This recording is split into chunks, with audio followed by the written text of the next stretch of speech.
वज़ीर सैयद मुराद अली शाह सां पेट्रोलियम बारे मुमलिकती वज़ीर मुसद्दिक़ मलिक मुलाक़ात कई आहे। सिंध में गैस जो बहरान आहे।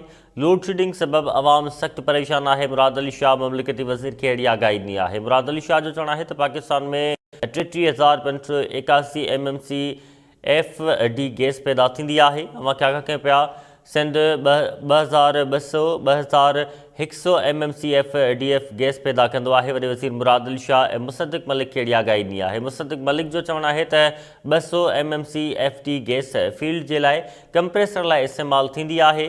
300 MMC FD मां 1400 पावर सेक्टर खे फ़राहम कई वेंदी आहे। मुसद्दिक़ मलिक जूं अहिड़ी ॻाल्हि ॿोल वॾे वज़ीर मुराद अली शाह सां थी आहे। अवां खे आगाह कयूं पिया वॾे वज़ीर मुराद अली शाह सां मुमलिकती वज़ीर मुसद्दिक़ मलिक मुलाक़ात कई आहे।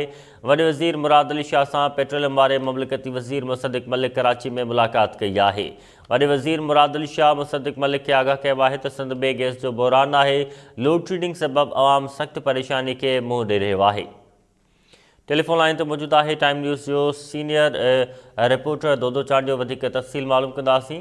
दोदो चांडियो, आगाह कजो वॾे वज़ीर मुराद अली शाह सां पेट्रोलियम वारे मुमलिकती वज़ीर मुसद्दिक़ मलिक जी मुलाक़ात थी आहे। छा ॻाल्हि ॿोल थी आहे ॿिन्ही जे विच में? जी इंतहाई अहम मुलाक़ात है। ख़ास तौर सिंध के अंदर जेका गैस की सूरत हाल है, लोड शेडिंग की सूरत हाल है, इन हवाले से वज़ीर हाउस में सिंध वॾे वज़ीर सैयद मुराद अली शाह सां ही जो वफ़ाकी वज़ीर है मुमलिकती वज़ीर बरा पेट्रोलियम डॉक्टर मुसद्दिक़ मलिक उन मुलाक़ात में सिंध जो तवानाई और वज़ीर इम्तियाज़ शेख उनके सवाइ मुख़्तलिफ़ सेक्रेटरीज़ जेके आहिनि उहे भी शरीक हुआ। उनमें वफ़ाकी जो सेक्रेटरी है पेट्रोलियम कैप्टन रिटायर महमूद उनके सवाइ डायरेक्टर गैस रशीद जोकियो उहे भी हिन शरीक हुआ।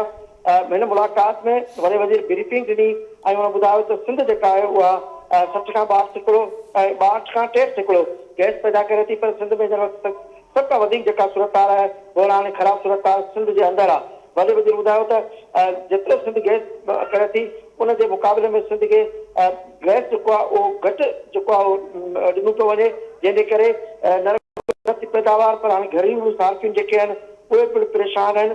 वॾे वज़ीर जेको आहे उन हिन मुलाक़ात दौरान जेको आहे उन यकीन ॾियारियो वफ़ाकी जेको मुमलिकती वज़ीर आहे त सिंध जी जेका गैस फ़राहमी आहे उनखे वधायो वेंदो त जीअं सिंध अंदरि जेको बहरान आहे उनखे फेस करे सघिजे।